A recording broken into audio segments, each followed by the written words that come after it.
Europe has a problem with waste, and it's piling up.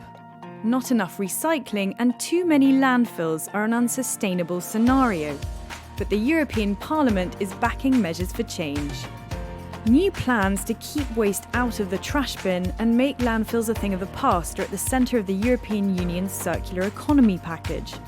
A policy that aims to not only increase reusing and recycling, but also to prevent waste through better packaging, as well as improved lifestyle and business choices. Che non è quindi solo una politica che riguarda più strettamente i rifiuti, ma che vuole avere un respiro più ampio di una politica di sviluppo.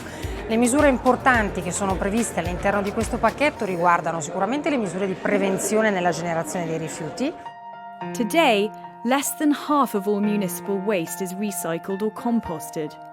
By 2035, the EU wants to see that number rise to 65%, while at the same time limiting the amount of waste that reaches landfills to 10%. With other targets focused on producing better materials and green incentives for businesses, the EU believes the measures will also contribute to creating more green jobs.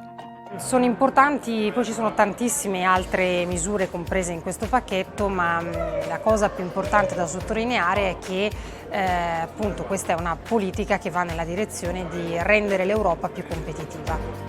Implementing these measures will be left to EU member states, a major challenge for some that continue to rely too heavily on landfills.